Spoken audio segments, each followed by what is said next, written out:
Price God. ஆண்டவர் இயேசு கிறிஸ்து நாமத்தினாலே வாழ்த்துக்கள். ஒரு வசனத்தை வாசிக்கிறேன். நெகேமியாவின் புஸ்தகம் 3ஆம் அதிகாரம் 28வது வசனம்.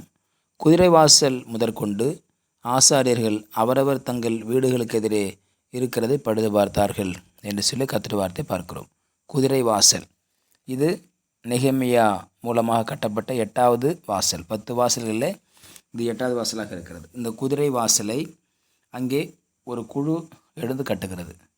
ஆகவே நெகேமியாவுக்கு கிடைத்த நபர்கள், ஆட்கள், வேலை ஆட்கள் மிகவும் பொறுப்பானவர்கள், மிகவும் ஜாக்கிரதையாக கொடுத்த வேலைகளை, அந்த அலங்கத்தை கட்டும் பணியில் மிகவும் சின்சியராக இருந்து அதை கட்டி முடித்தார்கள் என்று சொல்லி நாம் பார்க்கிறோம். அவருடைய ஆவிக்குரிய அர்த்தத்தை நாம் பார்க்கிற பொழுது எபேசியர் 6ஆம் அதிகாரத்தில் 10 முதற்கொண்டு நாம் வாசிக்கிற பொழுது அது ஒரு ஆன்மீக போராட்டத்தை காட்டுகிற ஒரு வாசலாக இருக்கிறது. ஆன்மீக போராட்டம். இந்த பூமியில் தேவனை ஏற்றுக்கொண்டு விசுவாச வாழ்க்கை வாழ்கிற ஒவ்வொருவருக்கும் ஒரு ஆன்மீக போராட்டம், ஸ்பிரிச்சுவல் வார்ஃபேர் என்று சொல்லப்படுகிறது. ஆவிக்குரிய ஆன்மீக போராட்டத்தை ஒவ்வொரு மனிதனும் கடந்து போக வேண்டும். ஒவ்வொரு மனிதனும் ஆவிக்குரிய போராட்டத்தை கடந்து போகிற பொழுது அதன் வழியே அவனுக்கு பல பிரச்சனைகள் இருக்கும். அந்த பிரச்சனை தாண்டி போக வேண்டும். ஆகவே எபேசியர் 6:10 வாசிக்கிறோம், கர்த்தரிலும் அவருடைய சத்துவத்தின் வல்லமையிலும் பலப்படுங்கள் என்று சொல்லப்படுகிறது. கர்த்தரிலும் அவருடைய வல்லமையிலும் அவருடைய சத்துவத்தின் வல்லமையிலும் பலப்படுங்கள். காரணம், எதிரழகிய பிசாசானவனை எதிர்த்து நிற்க நமக்கு பலன் குறைவாக இருப்பதனால அதுக்கு திராணி வேண்டும் என்று சொன்னால் சர்வாயுத வர்க்கத்தை நாம் தரித்து கொள்ள வேண்டும். ஒரு தனி மனிதனாக சென்று பிசாசை எதிர்த்து ஜெயித்துவிட முடியாது. அது அவ்வளோ சாதாரணமான காரியம் அல்ல. அவனுக்கு வல்லமை இருக்கிறது. அவனுக்கு பல காரியங்களை செய்வதற்கு உண்டான திராணி இருக்கிறது. ஆகவே ஒரு தேவனுடைய மனுஷன் பிசாசை எதிர்த்து நிற்க வேண்டும், ஆன்மீக போராட்டத்தை ஜெயிக்க வேண்டும் என்று சொன்னால் அவன் சர்வாயுத வர்க்கங்களை அவன் தரித்து கொண்டே ஆக வேண்டும். அப்படி இல்லை என்று சொன்னால் பிசாசை ஜெயிக்க முடியாது, சாத்தானை ஜெயித்து முன்னேறி போக முடியாது. ஆகவே நமக்கு தேவையான சர்வாயுத வர்க்கங்களை நாம் தரித்து கொள்ள வேண்டும் என்று சொல்லி கர்த்தருடைய வார்த்தையை பார்க்கிறோம். சத்தியம் என்ற கச்சையை நாம் கட்ட வேண்டும். நீதி என்ற மார்க்கவசியத்தை தரிக்க வேண்டும்.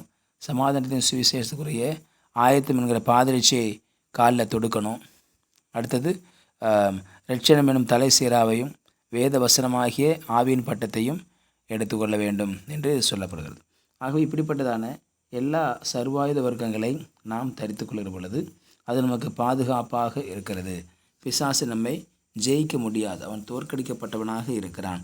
ஆகவே தனியாக ஒரு மனுஷன் போய் நிற்பது, இன்றைக்கி ஒரு மிலிட்ரிக்கு போகணுன்னு சொன்னால் அந்த மிலிட்ரியில் எல்லா ஆயுதங்களும் போடப்பட்டிருக்கும். தலைக்கு ஹெல்மெட் இருக்கும்.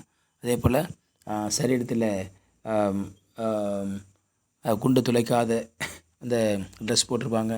கையில் பட்டயம் இருக்கும். இதெல்லாம் இந்த பட்டயத்தையே மையமாக வைத்து, அவனுடைய அந்த ஆயுதங்களை மையமாக வைத்து பவுல் இங்கே அழகாக இவர் சொல்லுகிற காரியத்தை பார்க்கிறோம். அவனுக்கு ஒரு போர் வீரனுக்கு எப்படி அந்த ஆயுதங்கள் முக்கியமாக இருக்கிறதோ, தன்னை தற்காத்து கொள்ள, தன்னை பாதுகாத்து கொள்ள அந்த ஆயுதங்கள் முக்கியமாக இருக்கிறது போல ஒரு ஆவிக்குரிய மனுஷனுக்கும் சர்வாயுத வர்க்கங்கள் மிகவும் முக்கியம். ஆகவே ஒரு உலகத்தினுடைய ஒரு மனுஷனிடத்தை தப்பித்து கொள்வதற்கு எப்படி இந்த ஆயுதங்கள் தேவைப்படுகிறதோ, அதே போல் பிசாசிலிருந்து ஜெயிப்பதற்கு நமக்கு இப்படிப்பட்ட சர்வாயுத வர்க்கங்களாகிய வார்த்தைகள் தேவைப்படுகிறதாக இருக்கிறது. சத்தியம் என்னும் கச்சை தேவை, மார்க்கவசம் தேவை, நீதி என்கிற மார்க்கவசம் தேவை, அதே போல் இரட்சணம் என்னும் தலைசீரா தேவை, வேதவசனமாகிய பட்டயம் நமக்கு தேவை. ஆக வசனம் தான் பட்டயம்.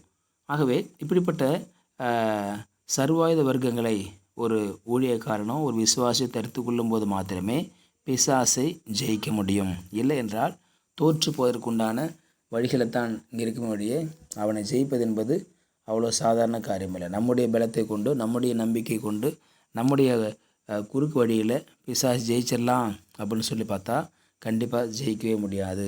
மாறாக அவனோடு கூட தான் ஓடுகிறது போலத்தான் அது கடைசியாக முடியும். ஆகவே இப்படிப்பட்ட சர்வாயுத வர்க்கங்களை தரித்து கொண்டு போகிற பொழுது நாம் ஜெயம் பெற முடியும், வெற்றி பெற முடியும், இந்த உலகத்தை ஜெயிக்க முடியும். உலகத்தை ஜெயிக்கணும்னு சொன்னால் பிசாசு ஜெயிக்கணும். பிசாசு ஜெயிச்சிட்டா உலகத்தை ஜெயிச்சிட முடியும். ஆகவே தோற்கடிக்கப்பட்ட பிசாசை நாம் ஜெயிப்பதற்கு நமக்கு அந்த சர்வாயுத வர்க்கங்கள் தேவை. ஆகவே ஆன்மீக போராட்டத்தில் வெற்றி பெறுவதற்கு தேவன் நமக்கு உதவி செய்வார். இப்படிப்பட்ட சர்வாயுதங்களை தரித்து கொண்டு முன்னேறி செல்லும் கத்தனமே ஆசீர்வதிப்பார். ஜெபிக்கலாம். பரிசுத்த நாளுக்கு ஸ்தோத்திரம் கேட்ட வார்த்தைக்கு நன்றி ஆண்டவரே. இந்த ஆன்மீக போராட்டத்தில் நாங்கள் ஜெயிப்பதற்கு வேண்டிய சர்வாயுதங்களை தரித்து கொள்ள கிருபைதாரும். உடைய கரத்தாது மேசு நாம ஜெபிக்க நல்ல பிதாவே. ஆமேன். Will be succeeded.